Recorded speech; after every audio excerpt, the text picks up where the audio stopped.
This is Capital City with Capital J. When I met Ghazi, right, and we found out we was related, and you know, at the time. Hold up, who? Ghazi. So Ghazi was, or is, you know, he owns Empire. And Ghazi is a person who's from San Francisco. Me and him were born a day apart. My moms have the same names. We literally, like, it was like meeting somebody who has a parallel life, but he's on the West Coast, right? Right. And we found out later on that we were actually related, you know what I'm saying, like in real life. So he started this company called Empire. And Empire turns out to be one of the biggest things in the world. That's so distribution? Yeah, distribution, plus, you know, he's got a label too. And so when we first started rocking, Kazi would come out to Carolina and stay with me for weeks. So he, you know, originally we did our first project was 336 Boys Together. This is Capital City with Capital J. Waleed, you about ready to get this thing started, man? Yeah, let's go, brother. I'm ready. Yes, indeed, boy. I'm excited, man. Let's go. Let's go, brother. Let's go. One time for your mind. It's the Capital City podcast. We're definitely in the building. I'm your illustrious host, Capital J, alongside my main man, DL Glass. And this week, we have a man that experienced overnight success after about 15, 20 years. That's a good way to say it, too.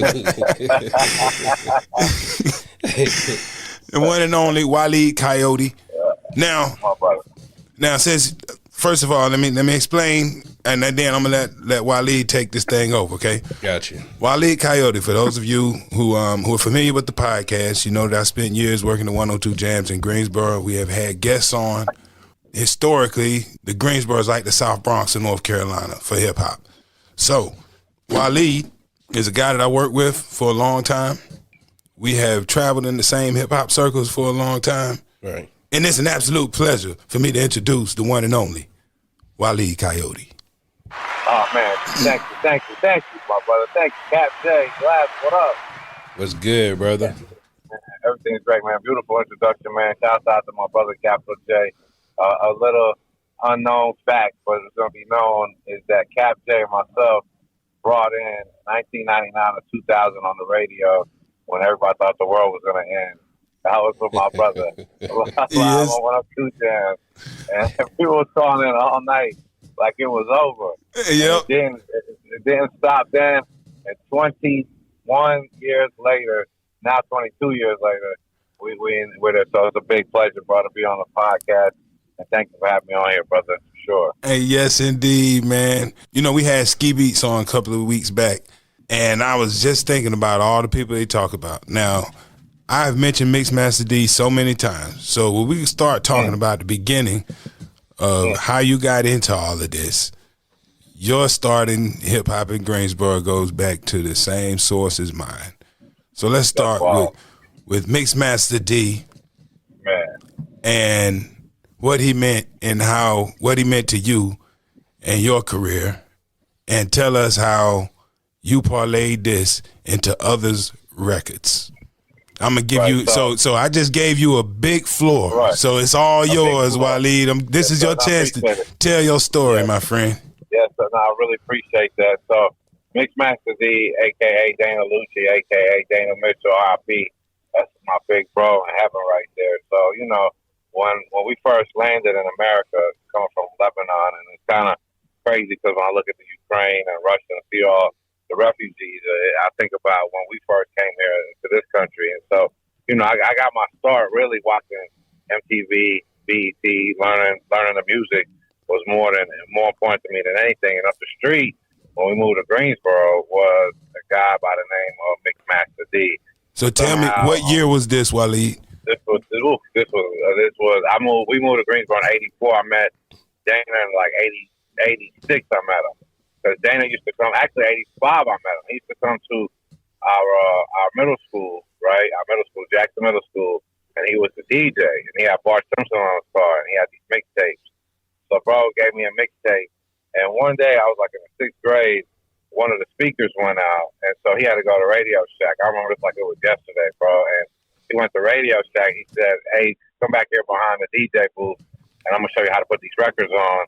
with the vinyl and the needles and all that. So I got my crash course of DJing, and all the little girls and everybody, oh, you DJing? Like that was the first, that was the beginning. That same year, I discovered NWA and marijuana. You know what I'm saying? That happened simultaneously, which was crazy. I smoked my first joint. I heard Stride of Compton. My life, it changed. But never looked back after that. So D was like the dude who always tell me, yo, man, you should use the name Waleed Coyote. He started calling me that. Man, when I'm talking about early on, when I first met him, and I was like, bro, I ain't no cartoon character. I ain't doing none of that. That's crazy. He said, bro, you don't understand. This is the name for you. This name, I'm telling you, you go Waleed Coyote, it's gonna stick. People are gonna resonate to it. So I used to help D carry his records to like MC Square. We're talking about, man, I had no business to be in any of these clubs. Joker's 3 later on when I was in college. I met Cap J, I met Jay Flex. Like Osha Bass, rocking RIP, rocking with D. D had this house on Newton Street, and it was like literally 20 minutes walk from where I lived at. So we used to walk there, and I spent morning, noon, and night trying to learn how to DJ, listening to the hip hop conversation, understanding this Carolina dream. I'm telling you, man, if everybody just do this, if we just do that, oh, this guy's gonna be big, and then through that, I got to see, and hear about so many great producers at the time. Our flight and our whole fight was for being that we're from North Carolina. We got our own sound, but you only can make it if you went to New York, if you went to LA. At the time, Atlanta wasn't even on the map. So either you from New York, you from LA, you from Texas, maybe Miami, but hip hop was so new. And listening to this guy with this transformer scratch and how he was making these tapes, cranking out tapes. So, after that, I started selling these tapes for fun. And so that led to a vision early on, I want to have a record label, because at that moment when I saw the struggles, right, as I heard these great rappers, seeing these amazing DJs, and Carolina, you put it best, Cap J, like Greensboro was so competitive with us rocking a party. Literally, you had to be something to get on that mic. People are going to critique your performance. People are going to critique how you DJ. We don't play about the music in the Carolinas at all. Oh, my goodness. Cap J, to me, and I'm not saying this because this is a podcast, is definitely one of the best DJs I've ever heard in my life. Facts. Super fan. But we're talking about blend. Bro would have the monitor so turned up and the radio. You know what I'm saying? Friday night, he had the thing marked where you had to go to lower level, and he go into the actual amp because he heard every single element of the beat. So we're not talking about virtual DJ nowadays, and I don't want to sound like I'm 180 years old, but, when you look at these guys sometimes and they got virtual DJ, and no disrespect to Serato culture, you're talking about having a mark on a vinyl, and you have it positioned, and if you ever been a Cap J, Cap had his shit so freaking organized that if as these guys really took time out. These are like Michael Jordan of music to me at the moment. How can they rock this party, and how can these guys be so talented on the music level? We need a label that's going to put this out. So as a kid, I knew my mission was to be able to sign these artists and give them a platform and do right by them, because I've seen a lot of my friends not be able to do that, and they could compete with everybody. Osha Bass, man, when I tell you Osha Bass was one of the realest, and I met him through Dana Lucci when the Pit had broke up their group. I did a song with him.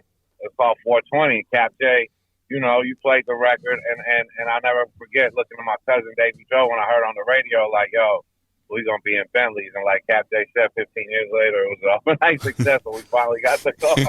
But it took us 15 years, 15 summers. But that to me, Greensboro, North Carolina in general, that state meant the world for my mission in life was to put this state on the map. And not only that, but give people the ability to have a home to come and put these records out and really champion them, really understand what it takes to push the artist, and really never try to rob nobody. Like, I didn't want to be on them specials later on. Like, oh, he took my publicity, he did this, he did that. I wanted to be like, you know what, if we really build through the music, everything, music is a universal language. When I left high school, I went to Western Carolina, and before I got on the radio, 102 Jazz, and that's when I seen the effects of the 420. That's when I first even knew what 420 was before it was even a thing in the urban world. I seen the white kids, I seen the black kids, everybody was smoking, a lot of hippie action, a lot of different things, and it really opened up my mind to see that this music really unites the people. Like at the time, Biggie, Pac, Dre, certain, Eminem, like these are guys that was loved by the whitest of the white and the blackest of the black. And I said to myself, if we can bring that home to a place that has talent, and watching people throughout life, I always felt kept like I was like the hip hop Forrest Gump or something, because we remember when Taser wasn't Taser, when Fantasia was, trying to come up, and Rico is the one, and Infinity was the group, and I remember when Terrence J. Whoa! I'm sorry. You throwing a lot at us right now. Hold on. You going through everything. We 10 minutes in. We 10 minutes in. Hold on. Yes, 3 hours, bro. 3 hours is still talking. But I'm saying, like you got to think about our history. Yes. So it's so unbelievable, and everybody's gonna say that about their experience, because that's his life and that's what keeps us going. But if you really think about a young Terrence J working at a radio station, Fantasia's calling us on the weekend singing ditties with our names in them that we can use for promos. I got a question as a fan, and I don't want to stop your story, but at the same time, just so we get a perspective of things. Like you said, coming from Lebanon to the U.S., right? Right. How did your heart and how did your ears fall in love with hip hop? Man, I think for me it started even before I knew what hip hop was. It started with, now that I look back on it, it started when I first heard Genesis in the Air of the Night in the 80s, or when I first heard, I remember when Billie Jean and Beat It was on the radio in Lebanon, and my cousins, that's all they were listening to, and they come in here and seeing that, and really the love affair that got so deep when I heard Straight Outta Compton. That changed my life. I'll never forget it, man. I was, I believe, in the 6th grade or something, and I'm telling you, my man, my homeboy, Rusty Bohan, had passed me a joint. We was at Chris Harker's house.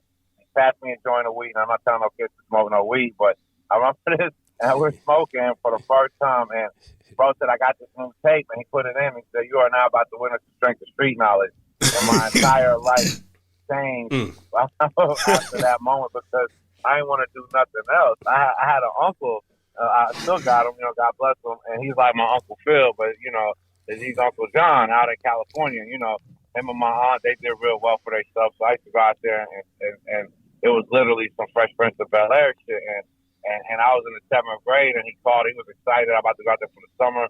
He's like, so where you want to go? Disneyland? You want to go Universal Studios, Hollywood? Where you want to take me? I said, I want to go to Compton and meet CE. And he was looking, he called my mom, a little concerned, like, what if you don't want to go to EZE?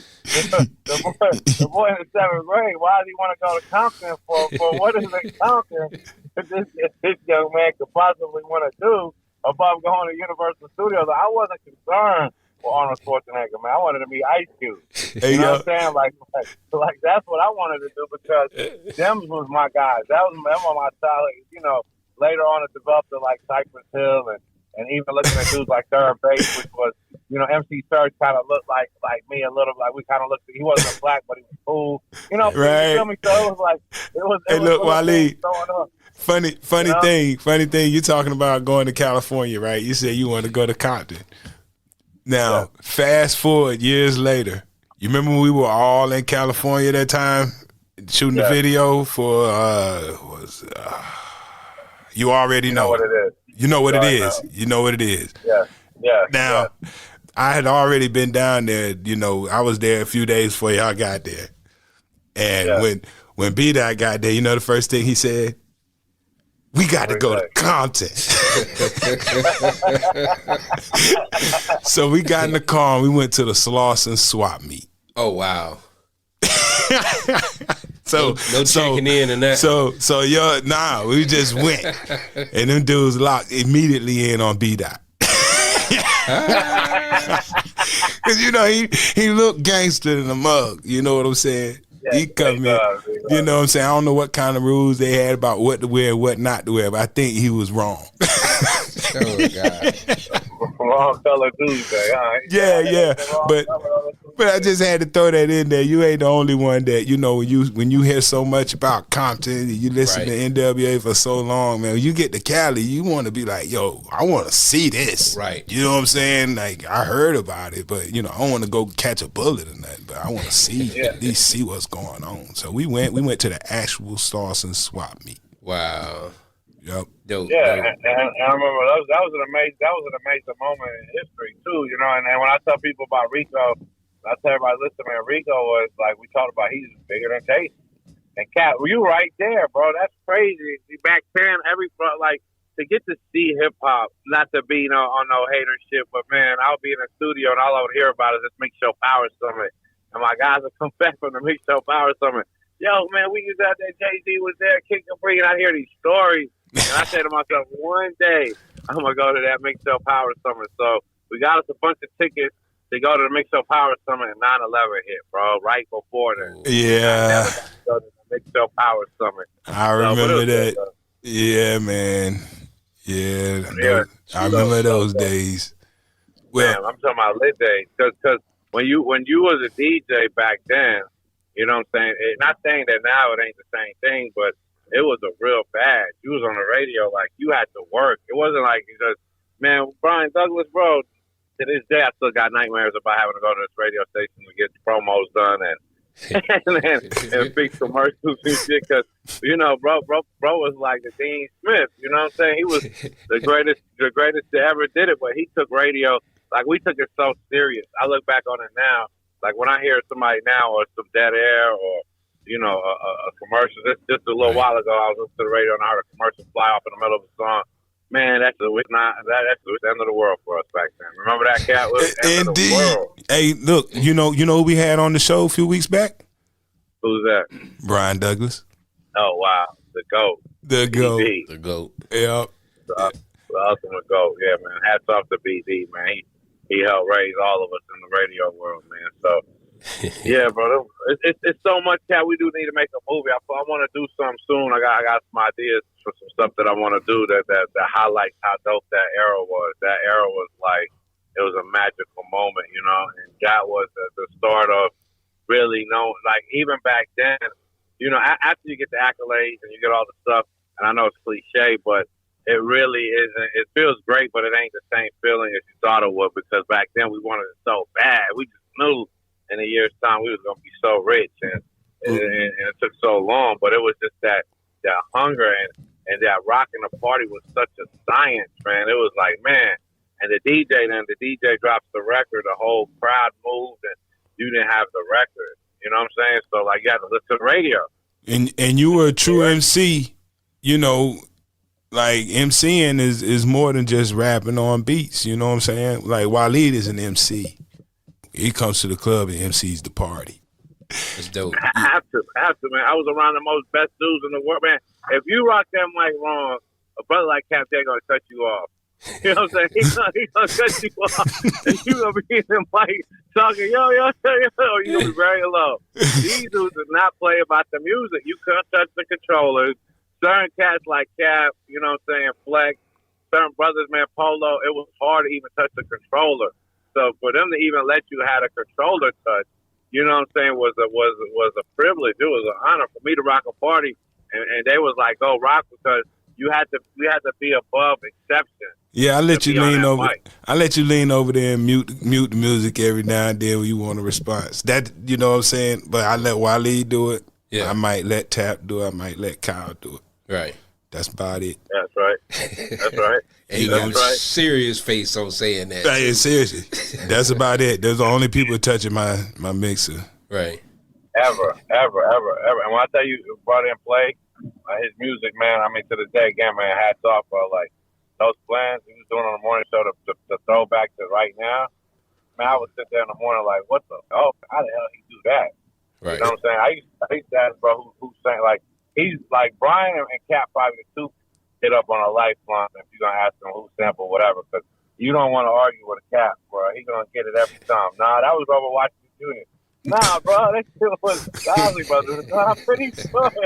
And he'll pull that shit out. He's like, all right, okay, you're right, you got it, brother. So just that was dope. That was dope. I remember them days more than I remember yesterday, bro. What I did yesterday in real life was great.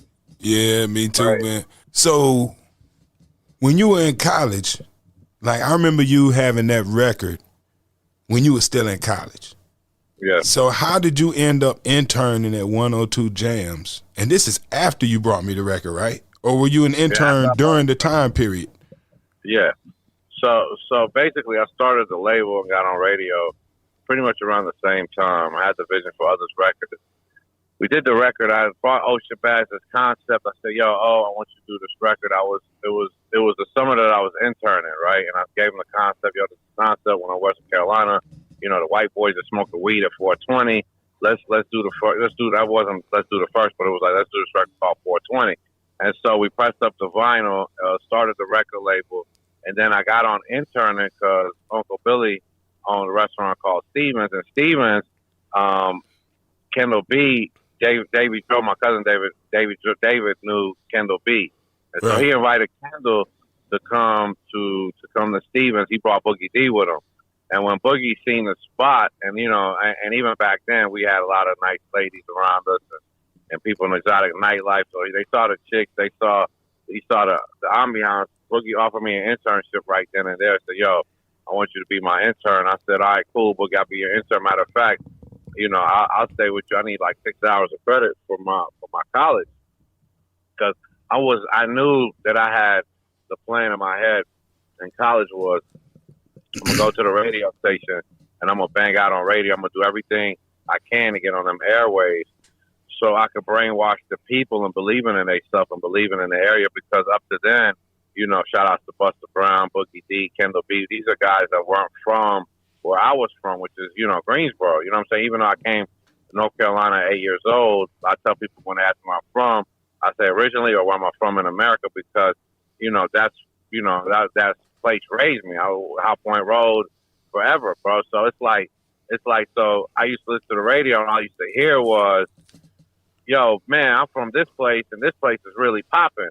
And then I'd hear my mixer dudes on the radio like, shit, I'm from the South Side or I'm from Carolina, and it would always be some type of, well, shit, I'm from Cali and we do it like this. And I say to myself, the minute I'm gonna touch them airways, I'm gonna empower everybody to freaking believe in themselves to the point where you just love your area. Because when I go to Atlanta, I hear about the A. When I go to New York, I hear about New York. But I come to North Carolina and Greensboro, I hear about everything but there. And then I go to the party, and for example, Fendi, which is one of the dopest to ever do it, monster on the mic. That's one more person. Like if he's MCing, then I know that if he reaching over to mute something is the right thing to do. I let Fendi mute my joint if he's MCing. And then Fendi turned out to be Nicki Minaj, Fabulous. He's a staple in hip hop, but he was Fighting with Jokers 3, but he's shouting out all the boroughs in New York, and phenomenal. And they're playing New York records, and everybody's going crazy. I said, man, if I could get on this radio, I'm willing to do whatever. You know what I'm saying? So I'm going to intern. I'm going to figure out every single thing I could do. I mean, true story, man. When I first got hired at 102, my first air check at 102 Jam, Brian Douglas looked at me and said, this might not be for you. And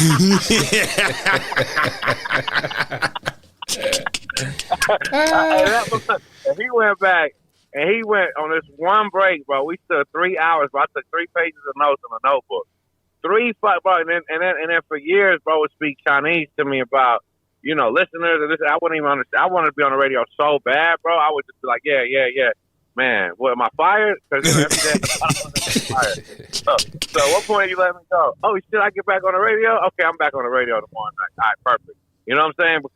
Because we were so wild up there, but he cared about so much, and I just want to be on radio. So after that, I said, all right, boom. So I really took the craft seriously, bro. Like I'm talking about, I relearn how to enunciate my S's, my stuff that I have problems with that I was maybe, like reading and being on the mic and different things. Like I had to really, really, really practice and go back and rehearse shit so much and live in that radio station, because I knew that was the keys to uniting the Carolinas, finding the artists that I need to find, promote the music, get the music out, I wasn't left an inheritance. I wasn't left a whole lot of money. So, I ain't gonna front. Half of the time was, we was doing our thing with the flower a little bit, and we was doing the party. So it was like, we wasn't necessarily broke, but it wasn't like I didn't have $1 million to be cash money, but I knew in my heart that this radio was my vessel, my spaceship, my rocket, because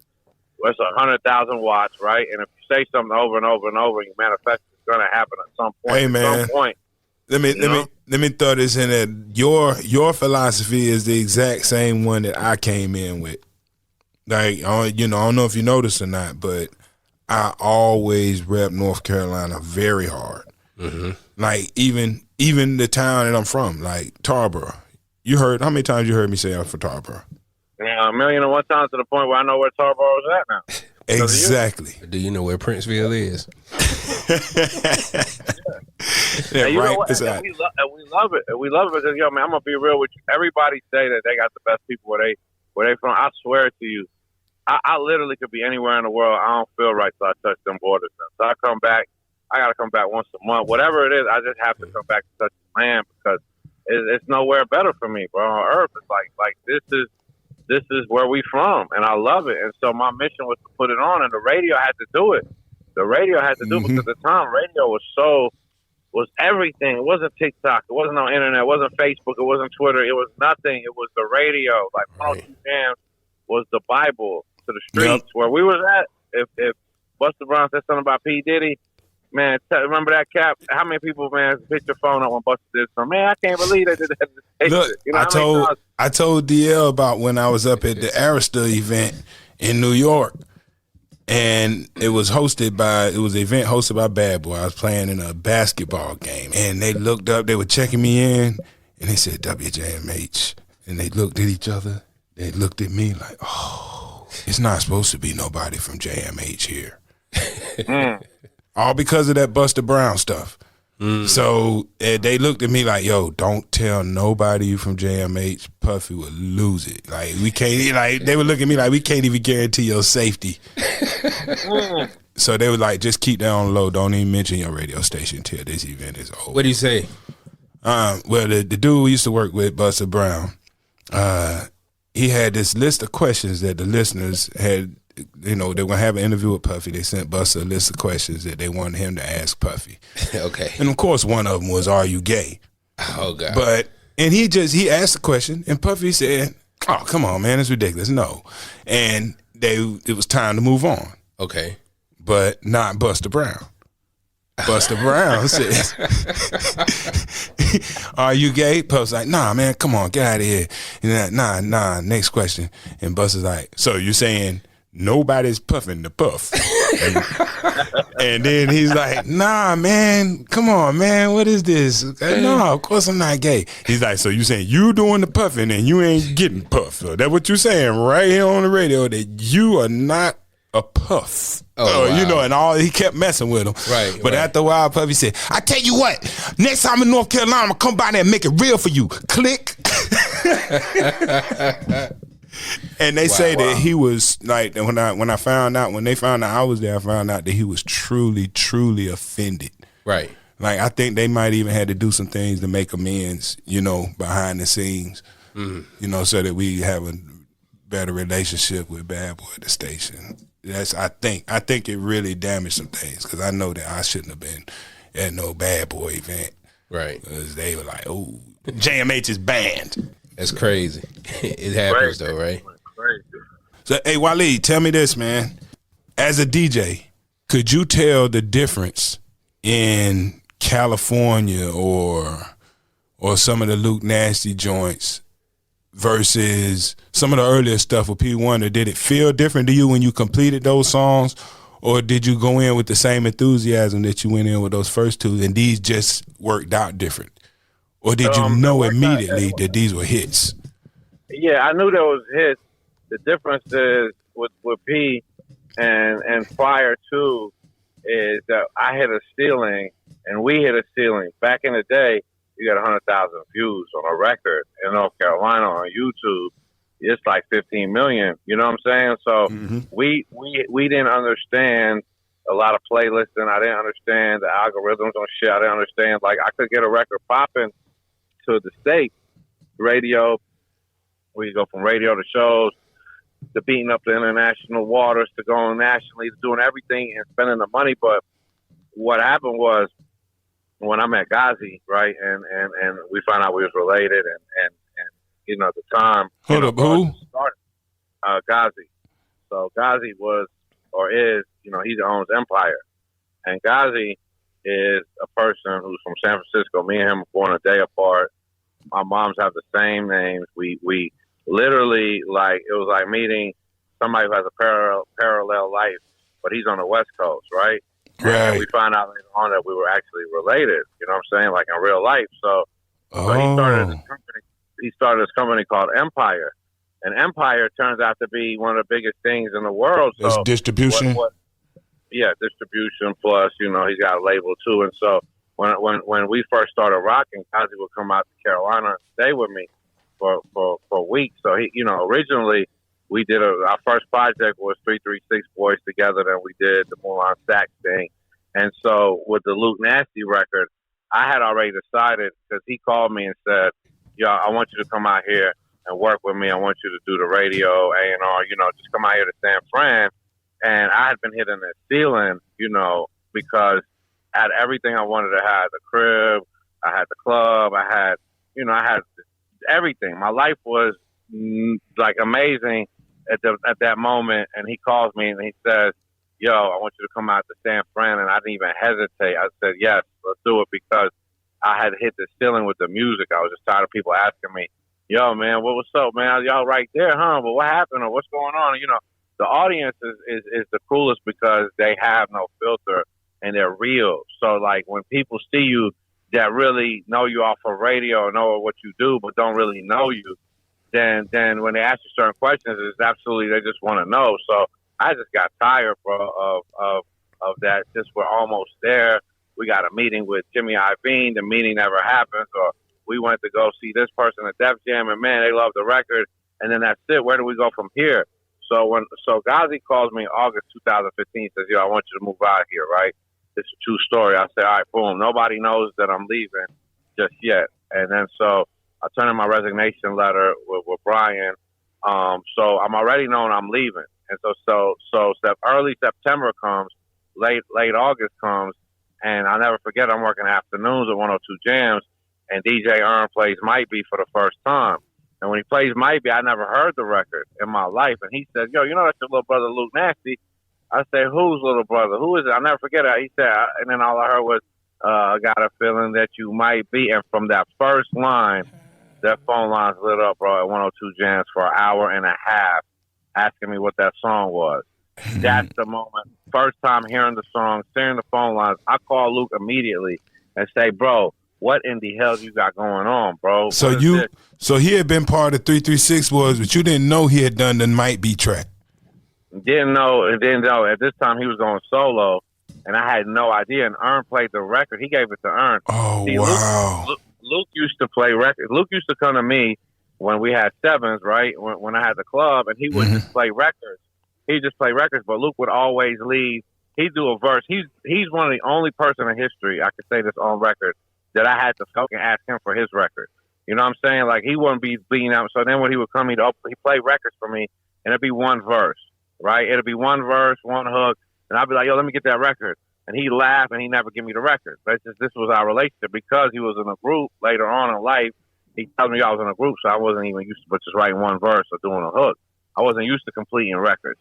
Right. So when Might Be drops, Might Be's a freestyle it was a remake of a freestyle of a remake of a sample. And so when it drops, right, I'll never forget it. The phone lines go bananas. He don't care nothing about the record of the song. He's like, "Bro, I just did this for 15 minutes. I don't know why y'all going crazy." I didn't know, no idea that this song was a record that he sampled from Anderson .Paak. No idea that Anderson .Paak is being distributed by Empire. No idea at the moment Anderson .Paak calls Luke and flips out. You know what I'm saying? And him and bro start going back and forth on the phone.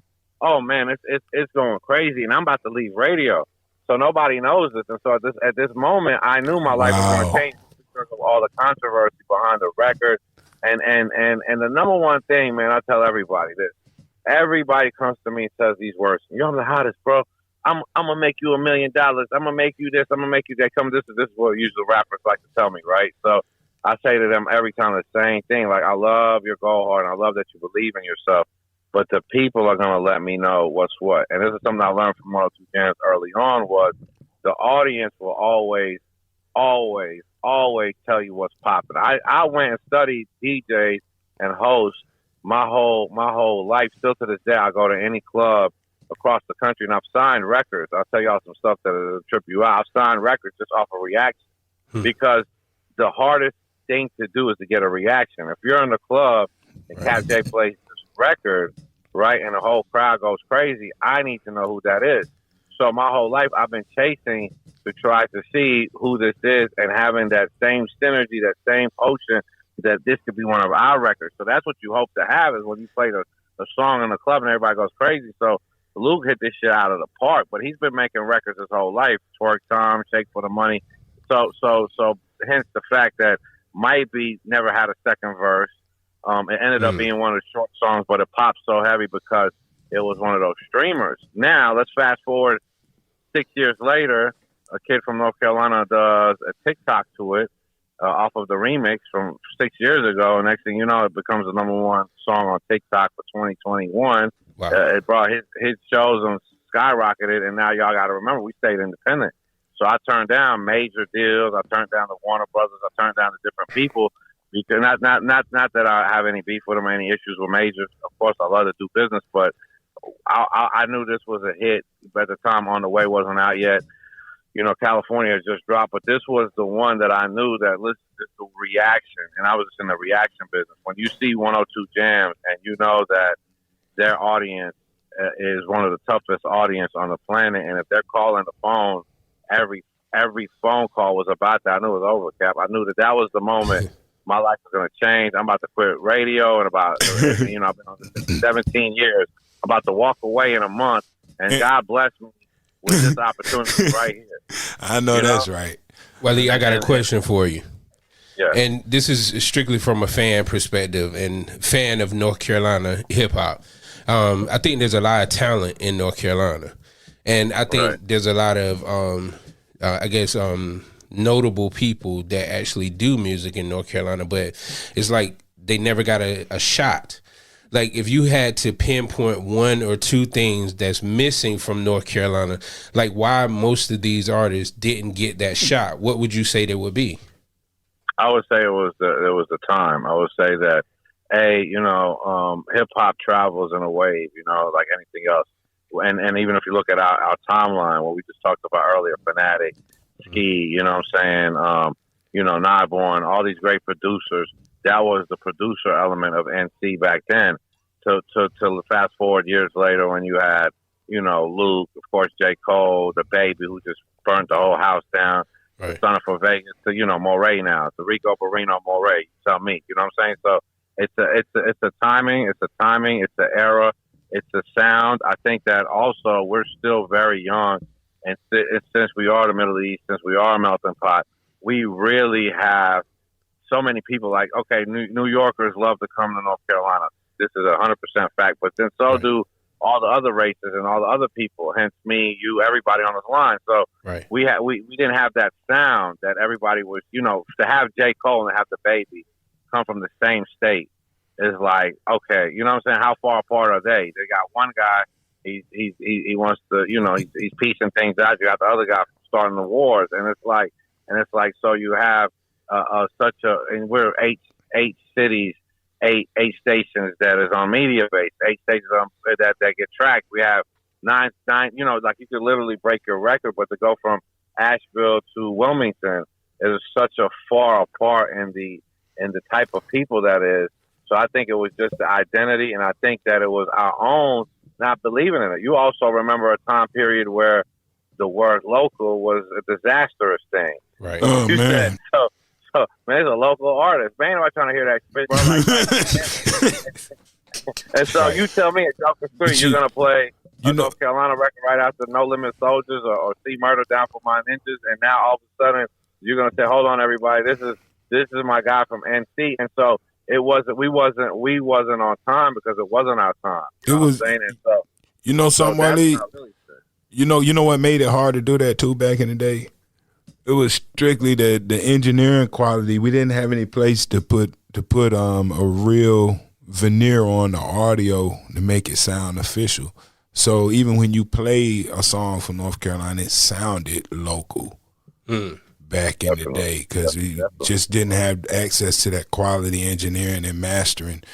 And that made a big difference. When you start thinking about the people who blew up, their music was about, there had been other people who had put out songs just as good, right, but the ones that blew up were up to par with the sound that you heard out of the big labels. Like when you think about Petey Pablo, you know, that joint was engineered properly. Yeah, and for years, Cap, I'm glad you said that too, because for years, even to this day, when we go to the West Coast especially, where you from, North Carolina? Yo, take my shirt off, bro. Like, it's like, bro, Petey's my man. I love Petey, bro. That's my guy. I love him to death. Yes, indeed. Bro. But, bro, they don't identify us with one. So I think when we have a moment like that, if it was to rewrite history, that Super Jam, when he killed it and it was fresh and new, remember that? The whole Coliseum had that shirt going crazy. Yes. I think at that moment, if two other ones would have came on a major and really blew, I think we would have been some. But luckily for us now, it's the right now, you know. And so for rappers back then, it's kind of like, all right, James Naismith invented basketball, but his family ain't eating off of the Lakers. You know what I'm saying? Like you know, Kool Herc, God bless him, right? But what's the difference between Kool Herc and Grandmaster Flash? A whole lot of zeros. You know what I'm saying? And you're talking about the guy who founded hip hop as opposed to the guy who put out records. You know what I'm saying? So it's like sometimes in life it ain't your time, man, and that's unfortunate. You know, hey, well, let me sprinkle this in there for you, Waleed. Like we had a show where we talked about reasons that we thought that North Carolina couldn't get it to go, and one of the things that I gave is that we didn't have a uniform sound. Mm-hmm. But during that podcast, I gotta let you hear that I credited what y'all are doing to be taking us in a direction to having an identifiable sound. And I'm gonna tell you where I hear it. It starts with the song Might Be. Whether you realize it or not, every subsequent hit has followed that formula. And it is the soulful samples that are used in all those hits is the stuff that we around here, those songs, the songs, we can relate to the songs without the rap on it. Mm-hmm. And you bring that back, and that has been included in each one of your hits. Every song that has done well, think about it. Think about California, that's Frankie Beverly and Maze. You know what I'm saying? Right. Might be that's Tony, right? No, might be the Escape, but it was Anderson .Paak. Oh, it was the Escape. It was Escape, but who was that? Wasn't it another one? Was his other joint?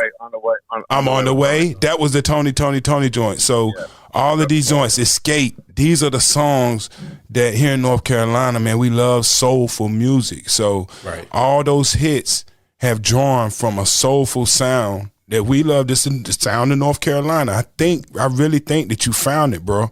And what I'm trying to say, and you know what Cap was so awesome was, and I credit you much because listening to your mixes, you were the only people I've ever heard play nothing but a G thing, and then you played the original. So in my head, right, the formula for us was you go samples 20 years back, 2015. You know, Escape came out 95. So when Dre and Puff was doing it, the 20-year rule, because then the parents and the kids, it's 70s. Yes, exactly. So in the 90s, 70s, we went from 2015. Right. So you found the formula. You found the formula, and let me tell you, identified a sound. And I also noticed that sound continued. Like, you know, I don't know how many other people noticed, but I noticed that Rico got a song out there with that same beat that Smile was on, and that is a continuation of that sound. You see what I'm saying? Exactly. Curious, Midnight Star. That's some more of that soulful R&B from the 90s that's brought back again. And I think, and everything that has been done on that sound from North Carolina has done well. So I think that you guys have experienced Like everybody else has had, the one-hit wonders, or you had guys like DaBaby and J. Cole who are major label guys. But for an independent label, you have experienced the first bit of success multiple times since Payroll Records. And y'all have an actual sound. So I'm going to tell you right here on the show, as a dude that's known you forever and seen y'all working, and we know that North Carolina has struggled to find a sound, y'all got one. Stick with it. Own it. You know what I'm saying? Like when I heard Smile, I was like, oh man, they are riding on a sound that y'all created. But Waleed, did you just give Cap, because this dude is so humble, did you just give him almost credit for helping curate this sound that he's giving so much credit? No, I'm gonna give him all the credit because I'm gonna tell you something. Like when you speak to Luke Nasty, right? Luke gonna tell you Luke's still a DJ too first. So like for us when we DJs is first. And my life and my wholeheartedly could tell you that a DJ is the best producer. A DJ is the best everything organizer of a song, because a DJ knows what time it is, especially DJ coming from my era of when we was out there doing our thing, because that's the cream of the crop. So when you see somebody, bro, is a musician, Cap J, I wouldn't just say Cap is a D. I brag about, I ain't talked to Cap, me and Bro cannot talk for a year, but as much as you brag about me, I brag about you everywhere, because I always tell bro, like, he's a musician, bro, like knows music. Not a lot of DJs know music, but he knows music. He could make beats, he could rap. Well, what you don't understand, bro, is a rapper too. Right. You know what I'm saying? I don't know with the cornrows and the black and mild and the swisher rolled up, Yeah, that's the guy my kids don't know. but I know that side, so I know, bro. So bro was so whenever you got somebody that's giving homage to the original, what that does for people like us is we say, oh, because the original in the party. If I go to the party right now, I know certain songs that everybody's gonna sing along to. Lenny Williams to whatever else, old school, new school, whatever. Like we as MCs and DJs and in that culture, we know what moves. So if you instantly familiar, right? There's a category in radio that says familiar and unfamiliar. Right. People hate unfamiliar music. Yep. So like when you give them that dish that they know already, instant familiarity, and we have a disadvantage. Being independent, you have an advantage and you got disadvantages. So if you don't have the money to go open up for the halftime of the Super Bowl with Dre and Snoop, you have to sneak it in the best way you can. You got to thug it. You got to get them the song they already know and they already singing along, because now you don't have to beat it in their head. Mm-hmm. Man, listen, people, we come from radio. It's called programming. So cats to play a record 100 times. I guarantee you the 101 time, no matter how much you say you hate the song, you know the words. Right. And you singing along. Right. And you doing the dance from TikTok. And man, I hate this shit. You're doing it. Right. As you're doing your TikTok dance, we all guilty, right? So give them the stuff they already know. So a brother like Cap gets, so much credit because he's a musician. And for us that were fans of listening to the radio, you get to hear it and you get to hear the original. Man, you know how disappointed I was first time I heard the original None But a G thing. I thought Dre made the entire beat till I heard the original. And I said, oh my God. But the first person I ever hear, like tell me, that's like Santa Claus really, no disrespect to Dre. He's a genius, he's the man. But you be like, damn, bro, I thought you did all of this. You know what I'm saying? You know what I'm saying? And again, geniuses. Dre's a genius. I would never say Dr. Dre isn't a genius, but as a kid, you would be like, I thought bro did the whole shit. Right. You know what I'm saying? Yeah. So once you discover sampling and you discover that this is what kept hip hop going forever, and then so for somebody like Luke, he knows how to sample a record. Like I listened to the record Baller I was on Luke forever. I'm like, yo, bro, this record by Little Troy is one of my favorite songs of all time, right? Because I've seen the white kids, I've seen the black kids, I've seen everybody. I don't give a damn if it's the old lady. I'm going to play this Wanna Be a Baller, and she going to sing this, right? Yep. So I was on him forever. We in the DR one day, and he makes the beat. He does the song, but he leaves off, the better way part. It's got to be a better way. He didn't do that, so he took the song somewhere else. Years later, right, when Lupa Deepa goes with Coke and Elton John, and you listen to Elton John's record, and they remade Rocket Man. She don't say Rocket Man in the song. They leave that part out. It made the song a whole new record. So it's like for real. You really can make a sad song better. You could really take the original and try to revamp it to the point where it sounds like a whole new record. And that's where the love is, because now the parents and the kids can actually, rock out, and everybody could be happy because, man, like Cap said, we from a state that loves music. Right. They know what they like. Hey, well, tell me this. Like, I know Luke Nasty does a lot of, productions on his own, and he got a sound. But I also, tell me about Mr. Hanky. And, like, I'm always curious when I hear a beat in one place and now I hear it in another place. So tell me how the thing with Rico and Smile happened. And was that anything that you had your hand in? You're talking about the Sirius record? Yeah, So originally, Hanky and Colonel Lau have an amazing relationship, before we met Hanky. And where's Mr. Hanky from? I know Colonel Lau's from Goldsboro down our way. Hanky's from the A. We went to school in Louisiana, I want to say he's from Louisiana, but he went to school down there, and he's got a lot of credits with Lil Bootsy. He did the Throw It Off joint, and Hanky just got through doing the Twerkulator, one of the biggest records last year with the City Girls. I mean, he in his own right. He's got an ear, he's got a sound. So yeah, he got a great ear, man.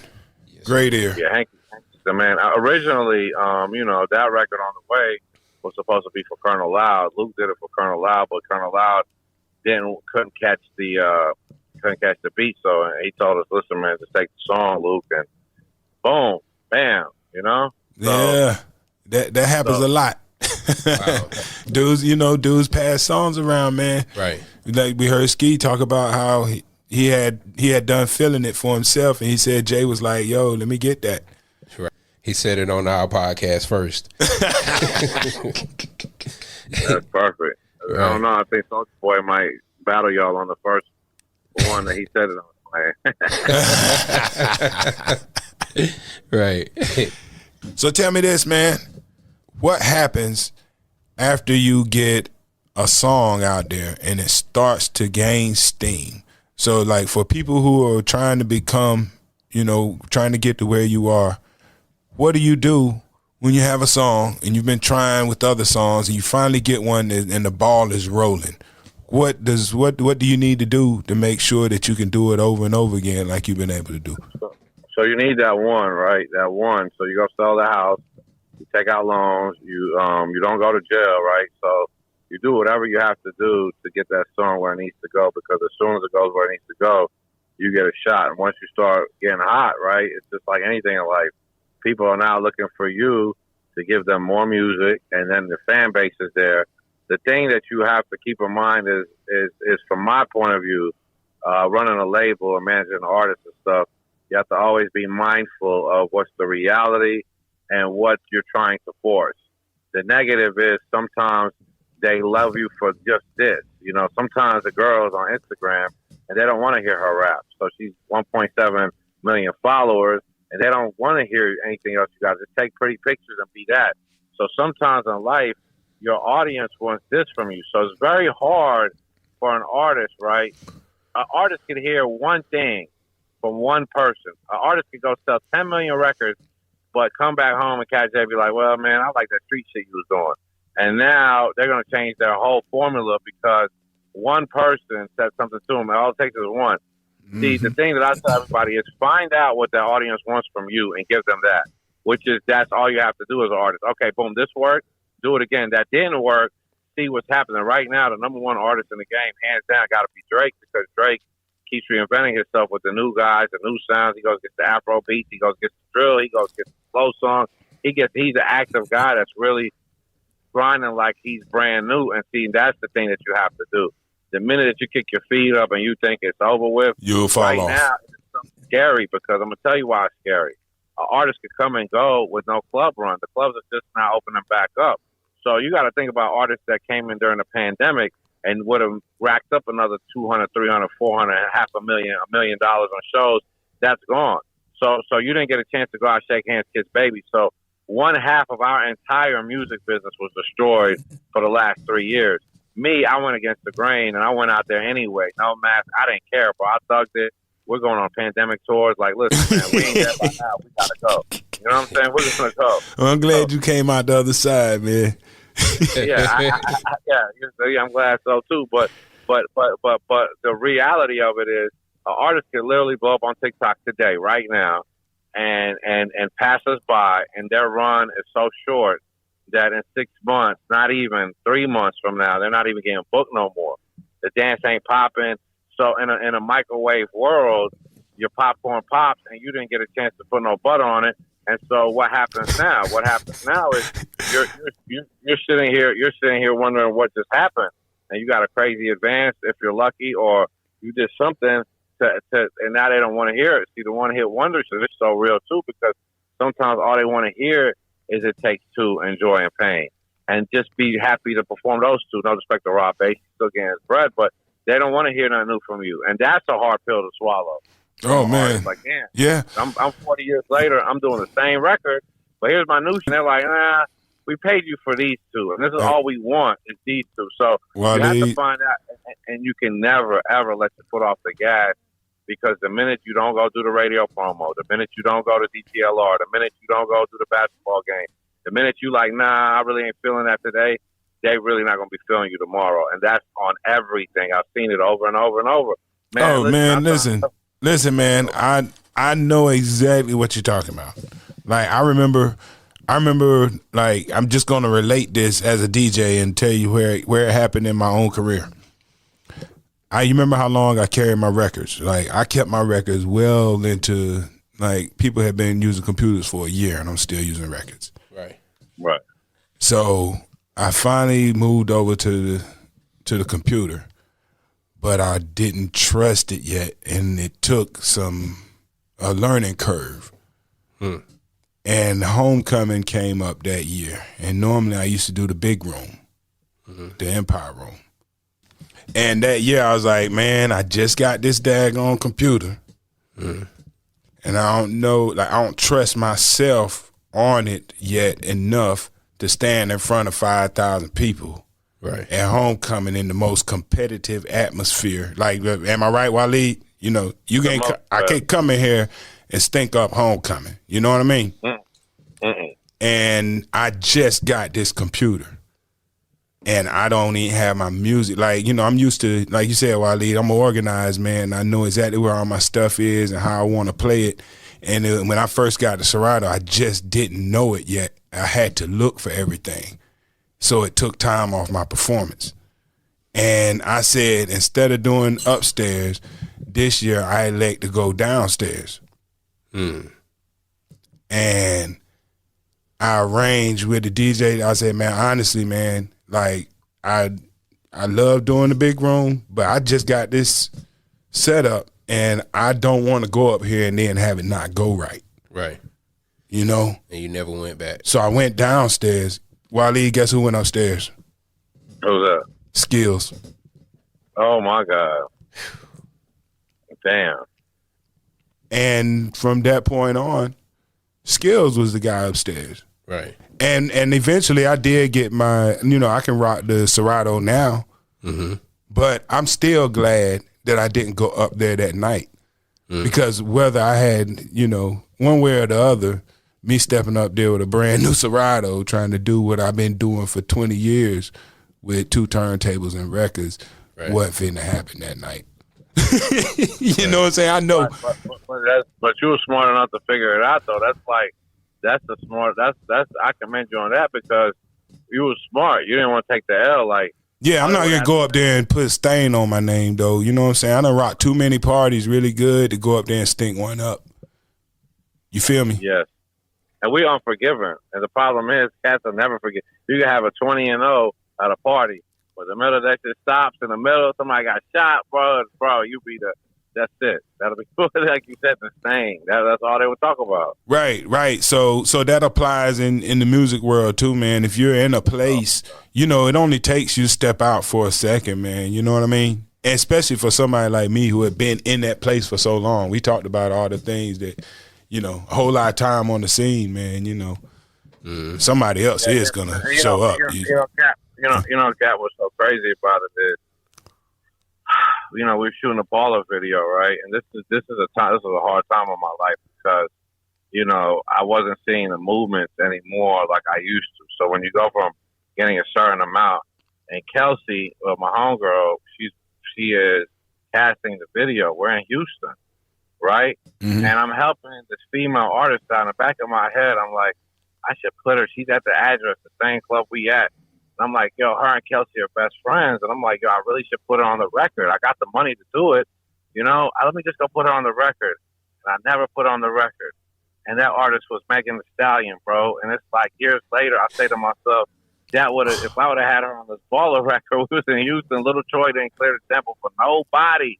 Luke's the only one that ever got the baller. And then you would have had, y'all dropped the ball on that one. And I'm helping her in the Carolinas at the time. Wow. Nobody wants to mess with her. And so what I'm saying is watching that's why when the pandemic hit, I said, man, I already died one time before. Let me get back out here and go because you know what? This is a business that I'm never going to let my foot off the gas again. I'm never going to ever get into that moment where, bro, I'm good or I got it. We straight. We ain't got to do this. We ain't got it. Once I hear artists say they ain't got to, no matter what it is, man, I ain't got to do that no more. Once I hear that, it's over. I'm like, bro, you better hope you 2 Chainz. You better hope you somebody that is going to stand the test of time because you have to. If Trey goes and gets the new guy every time, what does that tell you? Right. The new guy in this business is, I tell everybody the same shit. Tom Brady. Why was Tom Brady not making nowhere what Pat Mahomes was making at all? The only difference is the age. And so when you sit there and look at Pat Mahomes, gets to $500 million, right? Tom Brady's whole net worth ain't even nowhere near what my man Pat signed for his whole career. But this guy got more rings than everybody. You say to yourself, the new guy is always the threat, more than the old guy. You feel me? That's already been in the game. So you better, that's why we have to stay on our shit because if we don't, bro, that's it. You're gonna get that one hit. It's gonna be it. That's it. And there's nothing wrong with that. People can make a real long living just doing 1 or 2 songs forever. Me personally, bro, that ain't my life. I need plaques. I need to change lives. I need to get a catalog on. Once I realized that. The people at Warner, the people at Interscope, the people over here are not smarter than me and not going to go harder than me, then I said, you know what, bro, I got to go now because I have to pave the way for so much more. So, man, I took all the plaques off the wall, bro. I went back into, a real Rambo mode, right, on some we got to go back out here and win because the second that I started feeling myself 3-4 years ago, it was about to be over. Right. And that's a fact. Well, welcome back to the game, sir. Oh, shit. Right. Yeah, man. I'm back. I've been in the last 3 years. I've been in local artist mode. So, yeah, but we hot. But I'm telling you, bro. I love it when they come up with like me. I've always welcomed it. I've always welcomed all of it. Like, yo, tell me how hot you are. What you want to do for it? Like, okay, hey, you lost your arm. Are you ready to shoot your leg off? Like, how bad do you want it? You know what I'm saying? Because I wanted it bad, bro. Hey, man. Yes, indeed, man. Yeah, I remember the first record, man. Others Records. So what was that, 1998? Yeah, 1998, Others Records, yes, sir. 2008, 2018, 24 years. And 24 years later. Yeah, 24 years later, and Cap used to live down the street from me. So yes, I used to go to Cap's crib, and Cap used to come to our crib. So it was like, this is amazing. That a quarter of a century later, we're here. Oh, man, I used to make beats, and I'd be sitting there playing for Waleed, like, yo, man, you got anybody think need some of these? We would sit there listening to beats. Then I go over Waleed's house. Like, Waleed's house was like it's like an MC hostel. Yes. You know what I'm saying? It was always, you could just reach out and grab, like, you need a rapper, go over Waleed's house and grab one. You know what I'm saying? Now, everybody over there raps. Except Waleed. The whole house rap with me. You know what I'm saying? And then I get over there one day, they cutting a wall out. Then y'all cut a wall out, make a studio in there? Yeah. We cut a wall out, put the studio up. Yeah. Yeah. But all that shit. Man, we didn't have no plaques, so we made our own little plaques. You know what I'm saying, with the vinyl. Yo, So it was, you know, I knew it. I knew it back then, Cap. You know. it was crazy over there though, man. Like, you know, but it was a music environment. You know what you did? You recreated Dana's house at your house. Damn, I never even realized that. Wow. You know what I'm saying? Except your house is anything goes. Yeah. Unfortunately, they were shooting rap videos with real guns and trapping and. Yeah, Man, you know what I'm saying? Yeah, you had When I to. get to the house, why the police outside for the last 2 days? I don't know.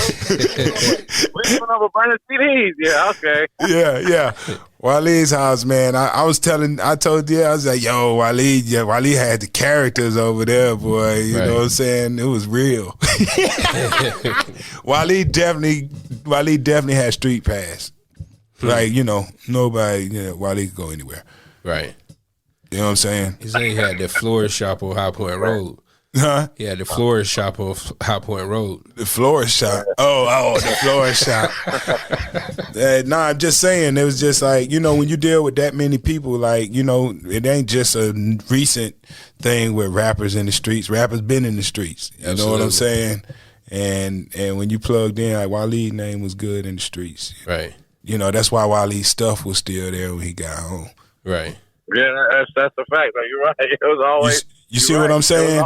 Because I promise you, if your name wasn't good in these streets, all that hanging out at your house would last about 2 months. Everything gone. Whole studio been gone. Right. You know what I'm saying? So the mere fact that you were able to keep that going, keep the people around, attest to the respect they have for you and what you had going on. You know what I mean? Right. That's love right there. That's love. Yeah, that was a whole lot of love, man. Yes, sir. A whole lot of love, man.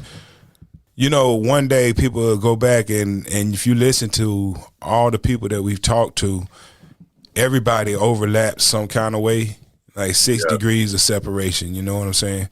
And like we talked to Ski, we talked to you. You know I would have talked to Dana already if he was around. You know I would have talked to Roland. Mm-hmm. But talking to y'all two, there's a connection with the music side and the radio side. You know, we got Brian in that. We talked to Av about being a female in this industry. Right. And she was a pioneer too. Yeah. You know, we talked about how she discovered Ricky Smiley. How she discovered Ricky Smiley. That's our thing. Heard it first here on our podcast. Discovered Ricky Smiley, bro. That's crazy. We had a lot of firsts on this podcast. We talked to Tony Crush, signed the first group hip hop deal. Yeah, boy, Cold Crush Brothers. Yes, sir. So yeah, man. Wow. And then we got Waleed, you know what I'm saying? Others Records. Really, man, the only real major independent movement going on out of here since Payroll. Right.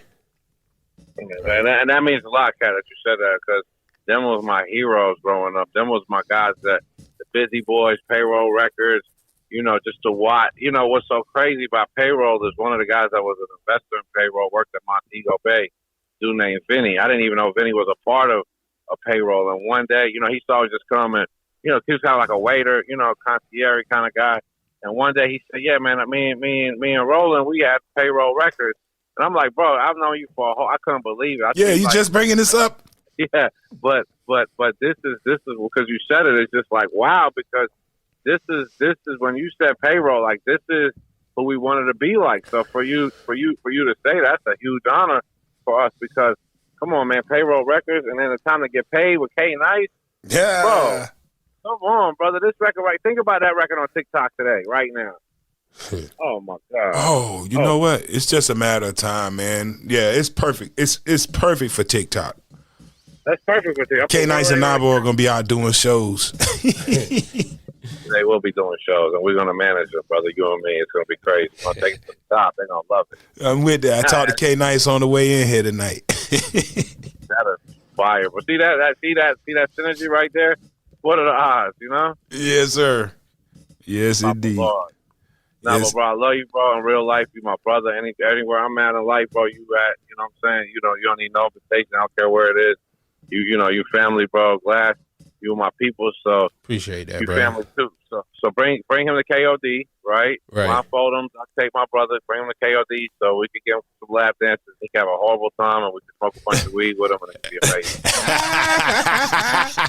Sound like a weekend. Yes, sir. Yes, sir. Yeah, we can do a whole nother show about all the debauchery, but that's a whole nother few hours. You know what I'm saying? That's a whole we few hours. get But into not, that. you have an open invitation, brother, anytime, bro. Yes, indeed, man. Hey, we appreciate you coming through tonight, man, and God bless you. Well, appreciate you, bro. Love, and appreciate y'all. Ladies and gentlemen, the incomparable Waleed Coyote. And I'm Capital J. It's your main man.